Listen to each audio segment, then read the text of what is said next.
तो आदाब, नमस्कार, गुड इवनिंग, सत श्री अकाल। एक बार फिर आप तमाम लोगों का स्वागत है क्राइम तक की कहानी के इस एपिसोड में। उम्मीद है पूरी फैमिली अच्छी होगी, अपना ख्याल रख रही होगी। आमतौर पर शमशान या कब्रिस्तान जब कोई जाता है, किसी की मौत होती है, उसी सूरत में जाना होता है। तो मैं अपनी मतलब फीलिंग और अपनी जो सोच है वो आपको बताता हूँ कि जब भी ऐसा मौका होता है और जाना पड़ता है जब शमशान या कब्रिस्तान में किसी की मौत पर, और जब आप जाते हैं तो जाहिर सी बात है कि कोई आपका अपना जानने वाला होता है। तो वहाँ जाने के बाद एक अजीब सी फीलिंग आती है।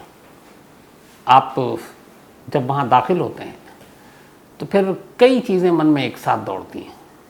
फिर लगता है कि ये दुनिया की भाग दौड़, ये नौकरी, ये शोहरत, ये दौलत, इसके पीछे भागना, ये सब फिजूल है, बेकार है। असली सच्चाई तो यही है, एक दिन यहीं आना है। या तो आपको शमशान पहुंचना है या कब्रिस्तान पहुंचना है और आपकी कहानी ख़त्म। तो वहाँ जाने के बाद मुझे नहीं लगता कि किसी भी इंसान के अंदर कभी कोई बुरी सोच या बुरी गंदी बातें कभी आती होंगी, क्योंकि आप वहाँ जाने के बाद एक दूसरी दुनिया में एक तरह से पहुँच जाते हैं। फिर आपको ज़िंदगी और मौत के बीच का जो फ़र्क है वो बहुत करीब से महसूस होता है। ये पता चलता है कि आखिरी सच यही है। फिर वही जो मैंने कहा कि फिर लगता है कि जब यही आखिरी सच है तो क्यों इतना भाग दौड़, एक दूसरे को काटना, एक दूसरे से आगे निकलने की होड़, दौलत के पीछे भागना, शोहरत के लिए भागना, सब बेकार है। लेकिन जैसे ही आप फिर वहाँ से बाहर निकलते हैं और थोड़ी देर के बाद जब आप वापस अपने घर, दफ्तर या फिर अपनी रोज़ाना की ज़िंदगी में जब आप लौट आते हैं तो कुछ देर के बाद आप वो सारी चीज़ें भूल जाते हैं। वो वक्त ही होता है, कुछ पल के लिए होता है। फिर आप उसी दुनिया की भीड़ में शामिल हो जाते हैं, फिर आप वही सारी चीज़ें करने लगते हैं और वो यादें, वो बातें, वो सोच उसी शमशान और कब्रिस्तान की उस बाउंड्री के अंदर तक ही रह जाती है। आपके बाहर निकलते ही वो सारी चीज़ें फिर लगता है कि चलो ठीक था उस वक्त सोचा, लेकिन असली ज़िंदगी तो यही है, यही दुनिया है, यहीं रहना है, यहीं जीना है। ये मुझे अक्सर जब भी जाता हूँ तो ये मतलब इस तरह के एहसास होते हैं। मुझे नहीं मालूम आप में से कितने लोगों को ऐसा एहसास हुआ है जाने के बाद, बट मुझे लगता है कि शायद हर एक के कुछ ना कुछ ऐसे ही एहसास होते हैं, क्योंकि जब वहाँ जाते हैं तो बहुत सारे लोगों के बीच आप रहते हैं, बात करते हैं, तो सभी वही बातें करते हैं, यार क्या रखा है इस दुनिया में, क्या है ना। बिल्कुल एकदम अलग दुनिया में ही पहुंचकर हम लोग बात करने लगते हैं। लेकिन बाहर निकलते ही, जैसा मैंने कहा, थोड़ी देर के बाद फिर वो सारी चीज़ें भूल कर हम वही अपनी पुरानी ज़िंदगी में लौट आते हैं। अभी पिछले हफ्ते की बात है, मुझे दिल्ली के सबसे बड़े शमशान में जाने का मतलब मैं गया था वहाँ पर, इसी निगमबोध घाट में। और वहाँ जाने के बाद तब भी वैसी ही सोच आई थी और इत्तेफाक से सुबह का वक्त था, सुबह ही गया था। और मुझे मालूम नहीं था कि एक हफ्ते के बाद, और ये भी एक इत्तेफाक है कि जब मैं निगमबोध घाट गया तो निगमबोध घाट में जब हम एंटर करते हैं तो मेन जब दाखिल होते हैं तो राइट और लेफ़्ट दो जगह पार्किंग के लिए जगह है। आप या तो राइट में गाड़ियाँ लगाएं या लेफ़्ट में लगाएं। राइट में थोड़ी गाड़ियों के लिए ज़्यादा जगह है और लेफ़्ट में कम है स्पेस। इत्तेफाक की बात है कि उस दिन जब मैं गया तो मैंने लेफ़्ट के अंदर ही जाकर गाड़ी लगाई, क्योंकि मैंने देखा लेफ़्ट में बिल्कुल खाली है और सुबह का वक्त था, तो उस वक्त तक बहुत सारे लोग आए नहीं थे। तो मैंने लेफ़्ट पार्किंग में निगमबोध घाट की अपनी गाड़ी पार्क कर दी थी और उसके बाद फिर कुछ देर के बाद वहाँ से निकल आया। अब अचानक जब साहिल गहलोत और निकी यादव की कहानी और खुलासा सामने आया तो वो सारा मंज़र, वो सारा सीन मेरे आंखों के सामने से घूम गया कि पिछले हफ्ते निगमबोध घाट के उसी लेफ़्ट पार्किंग में मैंने अपनी गाड़ी पार्क की थी और 10 फरवरी की सुबह करीब 8:57 पर साहिल गहलोत ने भी अपनी गाड़ी उसी जगह ले जाकर पार्क की थी, उसी लेफ़्ट पार्किंग के हिस्से में। उसका वक्त 9 बजे का था, मेरा करीब 10 के आसपास होगा। लेकिन वो सारी चीज़ें आंखों के आगे तैर गई। अब इसके बाद की जो कहानी है, मैंने जो शुरुआत इसलिए इसी से की कि आदमी शमशान जाकर बदल जाता है, उसकी सोच बदल जाती है, दुनिया के बारे में उसका नज़रिया बदल जाता है।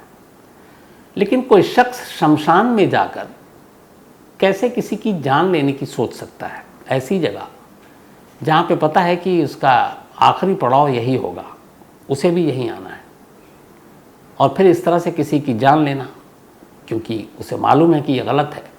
तो जब वो इस आखिरी पड़ाव पर कभी ना कभी आएगा तो फिर ये पाप तो उसके सर पर रहेगा। तो ऐसी जगह पर जाकर कब्रिस्तान और शमशान में आदमी आमतौर पर भलाई और पुण्य के बारे में ज़्यादा सोचता है, नेकी के बारे में ज़्यादा सोचता है, बुराई के बारे में नहीं सोचता है। लेकिन कोई शख्स ऐसी ही जगह जाकर पाप बुराई तो छोड़िए, जो सबसे हीनियस क्राइम है, किसी की जान लेना, उसके बारे में सोच रहा है। और ये कहानी नहीं, हकीकत है। साहिल गहलोत ने निकी यादव का कत्ल दिल्ली की सड़कों पर सड़क किनारे गाड़ी रोक कर नहीं किया, बल्कि उसने दिल्ली के सबसे बड़े शमशान निगम बोध घाट के अंदर जाकर किया। इस निगम बोध घाट में औसतन हर दिन एवरेज 60 से 70 अर्थियाँ आती हैं, 60 से 70 लोगों का अंतिम संस्कार होता है। अभी कोरोना काल में भी मैं वहाँ गया था रिपोर्टिंग के लिए, वहाँ कई लोगों से जान पहचान भी हुई। उस वक्त आलम यह था कि 3-3 दिन की वेटिंग लिस्ट थी, एक दिन में 250-300 अर्थियाँ आ रही थी। जगह कम थी, लकड़ियाँ नहीं थी, लोग कम थे, और तब वो मारामारी थी। अब लेकिन कोरोना है नहीं, लेकिन औसतन अब भी निगम बोध घाट पर 60 से 70, कभी कभी 75 अर्थियाँ आती हैं। और ये दिल्ली का सबसे बड़ा शमशान घाट है, और बिल्कुल ISBT के पास है, कश्मीरी गेट के करीब है। तो दिल्ली के इस सबसे बड़े शमशान घाट में एक कत्ल होता है। आमतौर पर शमशान घाट में लोग मुर्दों को लेकर जाते हैं, लेकिन यहाँ एक कातिल एक जिंदा शख्स को शमशान ले जाता है और मुर्दा करने के बाद उसे अपने साथ लेकर बाहर निकलता है। 1 हफ्ते के बाद वही निकी दोबारा शमशान पहुँचती है, लेकिन मुर्दा हालत में, अपने आखिरी सफ़र पर। मैंने आपको 2 दिन में ये कहानी सुनाई। जिस तरीके से अंजलि केस में लगातार अलग अलग दिन अलग अलग खुलासे हो रहे थे, लगभग वही निकी यादव में हो रहा है। क्योंकि हर कातिल शुरुआत में पुलिस को गुमराह करता है, झूठ बोलता है। अब यहाँ ये झूठ कैसे पकड़ा गया? क्योंकि पुलिस के दिमाग में एक सवाल लगातार कौंध रहा था, और वो हम सब के भी जहन में था। मैंने कल इसका जिक्र भी किया कि दिन के उजाले में सुबह के 9 बजे जब दर्जनों सैकड़ों गाड़ियाँ गुजर रही और आप सड़क किनारे एक गाड़ी रोक कर किसी का कत्ल कैसे कर सकते हैं बिना डरे हुए? यही सवाल पुलिस को बेचैन कर रही थी। पुलिस ने लंबी उससे तफ्तीश की। उसने कहा कि कभी ISBT के पास, कभी कहा कश्मीरी गेट के पास उसने गाड़ी सड़क किनारे रोकी थी और कत्ल किया था। कल और परसों 2 दिन पुलिस साहिल को लेकर उन रास्तों पर गई जहाँ जहाँ की उसने कहानी सुनाई थी कि 9 फरवरी की, बल्कि 10 फरवरी की रात 1-1:30 बजे से लेकर सुबह 11-12 बजे तक वो कहाँ कहाँ गया था निकी को लेकर, और कहाँ पे एग्जैक्ट उसने कत्ल किया। तो अब सिर्फ कहना यहाँ पे नहीं था, क्योंकि वो जो कह रहा था उसके सबूत भी जुड़ाने हैं। तो जहाँ जहाँ उसने बताया वहाँ के CCTV फुटेज पुलिस ने निकाले, और जब जब उसने जो वक्त बताया, थोड़ा बहुत कुछ मिनट आगे पीछे था, लेकिन वो तस्वीरें मिली तो मैच कर गया, तो लगा कि साहिल सच बोल रहा। उसी दौरान उसने कहानी सुनाई जो पुलिस वाले को बेचैन कर रहे थे कि एक शख्स बिना डरे हुए, बिना किसी खौफ के, बिना पुलिस के डर के बीच सड़क पर किसी को कैसे मार सकता है। तो इसका जवाब कल मिला। पुलिस ने जब उससे पूरी पूछताछ की तब उसने बताया कि जब मैं कश्मीरी गेट पहुंचा, उसके बाद घर वालों का फ़ोन आना शुरू हो गया। मैं डर गया, मुझे कुछ समझ में नहीं आ रहा था। कश्मीरी गेट के करीब है निगम बोध घाट। 8:57 पर साहिल अपनी वाइट हुंडई वर्ना कार को निगम बोध घाट के अंदर ले जाता है। शुरुआत में जैसा मैंने बताया कि घाट के अंदर घुसते ही राइट और लेफ्ट में 2 पार्किंग का एरिया है। लेफ्ट साइड की पार्किंग खाली थी, जैसे उस दिन मुझे मिली थी, क्योंकि वक्त सुबह का था और सुबह सुबह बहुत ज़्यादा लोग वहाँ नहीं पहुँचते हैं। जैसे जैसे दिन ढलता है फिर लोग आते जाते हैं, तो 10 बजे के बाद भीड़ शुरू हो जाती है। लेकिन वो 8:57 पर पहुंचा था। शमशान में भीड़ कम थी, इसलिए पार्किंग में जगह भी खाली थी। तो लेफ्ट में उसने देखा पार्किंग सुनसान है, उसने गाड़ी रोक दी। उसके साथ एक और एडवांटेज था, उसकी हुंडई वर्ना कार में टिंटेड ब्लैक ग्लास थे, मतलब उसने काला शीशा चढ़ा रखा था जिससे आप कार के अंदर देख नहीं सकते कि कौन है, क्या कर रहा है। हालांकि इसका दूसरा पहलू यह है कि दिल्ली में टिंटेड ग्लास पे बैन है, आपका चालान कटेगा क्योंकि ये ट्रैफिक रूल का वायलेशन है। आप दिल्ली में काले शीशे चढ़ाकर गाड़ियाँ नहीं घुमा सकते। कुछ ख़ास लोगों को ये छूट है, वो भी सिक्योरिटी के रीज़न से। लेकिन वो टिंटेड ग्लास के साथ दिल्ली की सड़कों पर घूम रहा है और फिर 8:57 पर निगम बोध घाट पहुंचता है, लेफ्ट साइड में गाड़ी पार्क करता है। कुछ देर तक दोनों में वहाँ झगड़ा होता है। इस दौरान में उस पार्किंग लॉट के पास 2 सिक्योरिटी गार्ड की ड्यूटी थी, शमशान घाट की। वो दोनों भी देखते हैं। जब वो गाड़ी गुजरने लगी उनके पास से पार्किंग में, वो तब उसने देखा करीब से कि एक शख्स गाड़ी चला रहा है, उसके बराबर में एक महिला बैठी हुई है। गाड़ी जाकर पार्क हो जाती है, गाड़ी नहीं रुकी हुई है। सिक्योरिटी गार्ड दोनों जो है बाकी इधर उधर भी लोगों को देखने लगते हैं। अब यहाँ पे एक इशू ये आया कि शमशान घाट में बहुत सारी महिलाएं जाती हैं, लेकिन कुछ ऐसी चीज़ें हैं, कुछ अलग अलग धार्मिक वजह है कि वो चिता तक नहीं जाती। मतलब शमशान के अंदर तो वो दाखिल हो गई, उसके बाद पार्किंग एरिया में या और एक, आप जब निगम बोध घाट जाते हैं तो उससे पहले भी एक एरिया है जहाँ पे आप बैठ सकते हैं।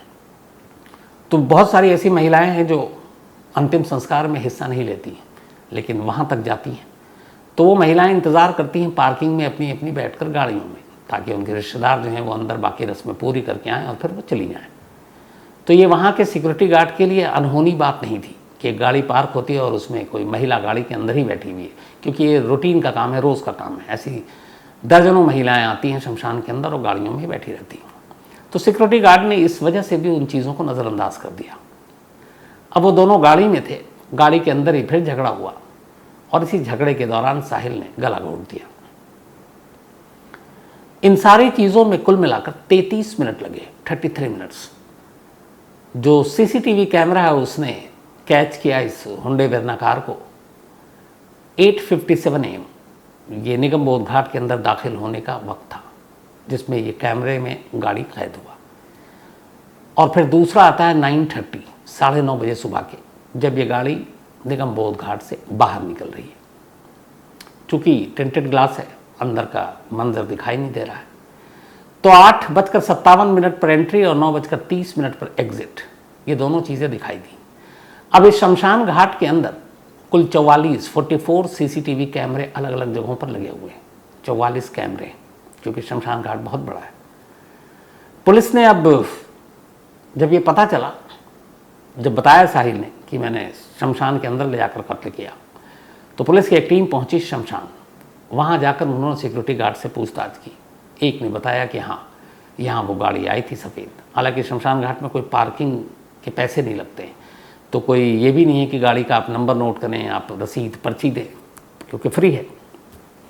तो पर्ची थी नहीं, लेकिन सिक्योरिटी गार्ड दोनों ने इस बात, क्योंकि उसे सुबह सुबह का वक्त था तो उसे याद था, तो उसने बताया। उसने ये भी बताया कि जब वो एंटर कर रहे थे तब उसने देखा था कि कार की सीट पर अगली ड्राइवर के बराबर में एक महिला बैठी हुई है, वो निकी ही थी। तो इसके बाद पुलिस की टीम पहुंची। 44 सीसीटीवी कैमरे थे, उन सबको खंगाला किया। लेकिन बदकिस्मती ये थी कि जिस जगह पर, मतलब कि शमशान के अंदर लेफ्ट साइड में जहाँ पे ये गाड़ी पार्क की गई थी और जिस जगह पर खड़ी गाड़ी के अंदर साहिल ने निकी का गला घोटा था, इन 44 कैमरे में से एक भी कैमरे का रुख उस तरफ नहीं था। यानी उस गाड़ी को पार्क जहाँ पे थी वो किसी भी कैमरे की जद में नहीं थी। तो उस कैमरे के ज़रिए आप उस कार को नहीं देख सकते थे। कार सिर्फ दिखाई दी एंट्री पॉइंट पर और एग्जिट पॉइंट पर। तो पुलिस के लिए थोड़ी मुश्किल आई, लेकिन एंट्री और एग्जिट के टाइम में ये बता दिया कि साहिल ने सच बोला है। और चूंकि यहाँ पे एक और भी इम्पोर्टेंट बात जो थी वो ये कि जब गाड़ी ने एंट्री ली और अंदर दाखिल हुई तो गार्ड ने देखा बाकायदा जो महिला बैठी हुई है, यानी कि वो निकी, वो हिलडुल रही है, बात कर रही है। इसका मतलब है कि वो 8:57 पर जिंदा थी, यानी उसका कत्ल बाहर नहीं हुआ, उससे पहले नहीं हुआ। लेकिन 9:30 पर जब गाड़ी बाहर निकली तो अंदर इतना, एक तो किसी ने करीब से देखा नहीं, टिंटेड ग्लास था, तो फिर मालूम नहीं क्या हुआ। लेकिन एंट्री और एग्ज़िट और इसके बयान साहिल के, इन्होंने कड़ियाँ जोड़ दी और ये तय हो गया कि निकी का कत्ल निगम बोध घाट शमशान के अंदर पार्किंग लॉट में हुआ।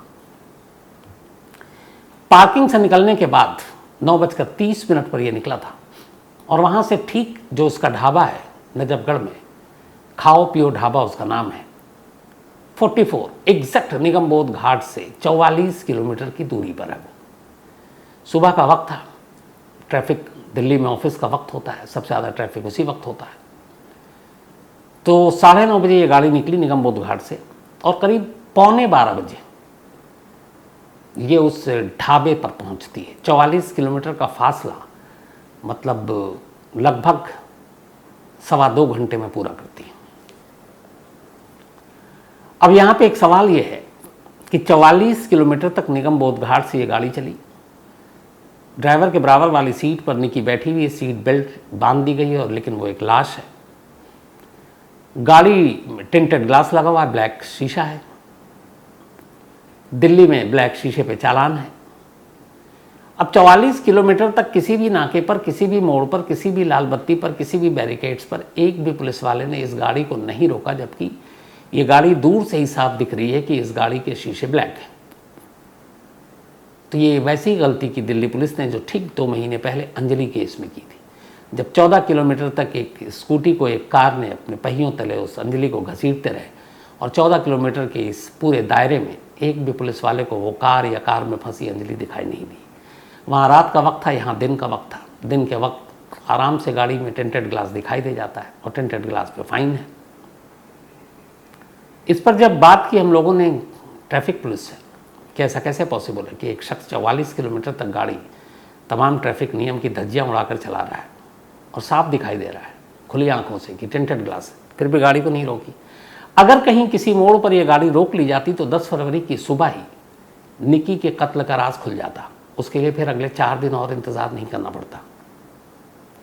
राज खुला 14 फरवरी को। तो ट्रैफिक पुलिस का ये कहना था कि उनके साथ भी एक दिक्कत है। उनकी दिक्कत उन्होंने बताई ये कि मॉर्निंग आवर में जब सबसे ज़्यादा रश होता है, सड़क पर सबसे ज़्यादा गाड़ियाँ होती हैं और लोग ऑफिस जाने की जल्दी में होते हैं, तो उस वक्त जगह जगह जैम लग जाता है। तो हमारी कोशिश जो मॉर्निंग और इवनिंग की ड्यूटी होती है, जितने भी दिल्ली में ट्रैफिक पुलिस वालों की, उनकी पहली ड्यूटी ये होती है कि कहीं जैम न लगे, और इस वजह से वो गाड़ियों का चालान काटने की बजाय स्मूथ ट्रैफिक हो उस पर ज़्यादा ध्यान देते हैं। उनका कहना है कि आमतौर पर जो गाड़ियों के या ट्रैफिक नियम के जो उल्लंघन होते हैं, हम ऐसे लोगों को जब नॉन पीक आवर होते हैं उस वक्त पकड़ते हैं, जैसे 11 के बाद, 11 से लेकर शाम 4 बजे तक या फिर रात को। लेकिन पीक आवर में हमारी कोशिश होती है कि ट्रैफिक जाम न लगे, और इसीलिए कई बार ऐसी गाड़ियों को देखकर जो टिंटेड ब्लैक हैं, ग्लासेस हैं, हम उनको नज़रअंदाज कर देते हैं, क्योंकि हमें लोगों को वक्त पर उनके मंजिल तक पहुंचाना होता है। ये उनकी सफाई थी। हालांकि इस सफाई में दम नहीं है, इसलिए कि जहाँ पे नियम का उल्लंघन है तो है, गाड़ी सड़क किनारे रोकी जा सकती है, ऐसी जगह पर उसको आप मैसेज फ्लैश कर सकते हैं कि ये नंबर की गाड़ी है, टिंटेड ग्लास है, अगले मंजिल पर ट्रैफिक का लोड कम होता है, वहाँ आप उसको रोक सकते हैं। लेकिन खैर ये सारी चीज़ें हुई नहीं, और अगर रोक ली जाती तो शायद 10 फरवरी को ये राज खुल जाता। तो लगातार जिस तरीके से जब कोई कस्टडी में होता है अलग अलग बयान आते हैं, तो अब ये ताज़ा बयान है, नया खुलासा है, और ख़ुलासा अपने आप में बेचैन करने वाला है कि जो एक मोक्ष की दवा जो जगह होती है, क्योंकि मुझे याद है जब भी आप यहाँ जाते हैं निगम बोध घाट, तो वहाँ पे बड़े बड़े अक्षरों में लिखा होता है मोक्ष द्वार। तो एक शख्स मोक्ष द्वार में जाने के बाद एक जिंदा शख्स को मारता है और मुर्दा लेकर बाहर निकलता है। कई बार सोचता हूँ कि कितनी तरह की इस दुनिया में अजीब अजीब चीज़ें होती हैं, अजीब अजीब तरह से क्राइम होते हैं, शायद ये आखिरी हो। हर बार गलत हो जाता हूँ, क्योंकि हर बार कुछ ऐसी ही बेचैन कर देने वाली नई चीज़ें सामने आ जाती हैं।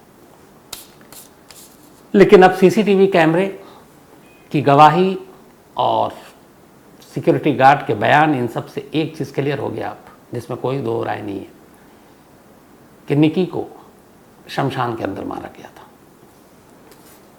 अब यहाँ पे लेकिन एक सवाल और भी उठता है कि अगर उसने शमशान के अंदर मारा गया और शमशान ले गया, तो किसी भी झगड़े में जब गर्लफ्रेंड बॉयफ्रेंड के साथ होता है तो वो कहीं भी जा सकते हैं, शमशान ले जाने का मतलब क्या था? यहाँ पे सवाल ये उठता है कि क्या तब तक साहिल ये तय कर चुका था कि अब वो निकी का कत्ल करेगा, और उसे ये आइडिया था कि शमशान के अंदर पार्किंग लॉट में सन्नाटा है, कोई देखेगा नहीं। अगर ये सच है और उसने पहले तय कर लिया तो फिर पुलिस की वो थ्योरी गलत हो जाएगी जिसमें यह था कि उसने अचानक गुस्से में कत्ल किया। अगर उसने शमशान ये सोच कर ले गया था निकी क्योंकि उसे मारना है, उसका कत्ल करना है, तो फिर ये अचानक हुआ कत्ल नहीं है। चाहे बेशक 30 मिनट पहले हो या 60 मिनट पहले हो, ये एक प्लान करके मर्डर किया गया है। और अचानक हुआ कत्ल और सोच समझ कर गए कत्ल के केस में अदालत में हमेशा अलग अलग सज़ाएं होती हैं। प्लान के साथ मर्डर करने की सज़ाएं ज़्यादा मिलती हैं और अचानक गुस्से में कत्ल किए जाने के मामले में अक्सर देखा गया सज़ा कम मिलती है। अब यहाँ पुलिस का काम है कि इस कड़ी को जोड़े कि शमशान ले जाने से पहले ही क्या उसने इरादा कर लिया था। अगर कर लिया तो फिर ये प्लान मर्डर है। तो फिलहाल इस अजीब व गरीब कहानी में इतना ही। अब वही अपना सिलसिला। आज नेहा वर्मा, इनका जन्मदिन है, तो हैप्पी बर्थडे नेहा। और अतुल वर्मा ने भेजा है। साथ ही रमनदीप सिंह बरार, इनका भी आज बर्थडे है, तो हैप्पी बर्थडे रमनदीप जी। नैयर ककवी, इनका भी आज बर्थडे है, तो हैप्पी बर्थडे नैयर साहब। और साथ ही निशात गौहर, इनका भी आज बर्थडे है, तो हैप्पी बर्थडे निशात जी। और ये आफ्ताब ककवी की वाइफ हैं। इसके अलावा कृष कुमार, इनका भी आज जन्मदिन है, तो हैप्पी बर्थडे कृष। और ये मेघा राम के बेटे हैं। साथ ही आज सानिया कुरैशी और जमाल आजमी, इन दोनों की एनिवर्सरी है। आप दोनों को बहुत बहुत मुबारकबाद। ममता जी और बलराम जी, इन दोनों की भी आज मैरिज एनिवर्सरी, आप दोनों को भी बहुत बहुत मुबारक बधाई। और ये दीपांशु और शल्वी ने भेजा है। इसके अलावा जिशा, इन्होंने, आपने जो मेल लिखा मैंने आपको रिप्लाई भी किया जिशान, आप बिल्कुल उसमें जाकर कंप्लेंट करना चाहिए और कंप्लेंट होना ही चाहिए और पुलिस एक्शन लेगी। इसके अलावा वत्सल देसाई, इन्होंने कहानी की फरमाइश की है। रोशन कुमार सिंह, इन्होंने कहानी की फरमाइश की है। Ruchi Singh, thank you so much आपके इस बहुत ही प्यार भरे मेल के लिए, और जो कुछ आपने लिखा है हौसला बढ़ता है। एंड ऑल द बेस्ट आपके करियर आपके लिए, और आप हमेशा अच्छे रहें। इसके अलावा Abbas Khan, thank you so much आपका भी। सोमा गांगुली, थैंक यू आपका भी सोमा जी। इसके अलावा संजय पटेल, साथ ही आशीष नौघरा, इसके अलावा Rahul Kumar, thank you so much आप तमाम लोगों का भी। तो आज कहानी में इतना ही। अब आपसे मुलाकात होगी कल रात 9 बजे किसी नई कहानी के साथ। तब तक अपना ख्याल रखिएगा। Thank you very much.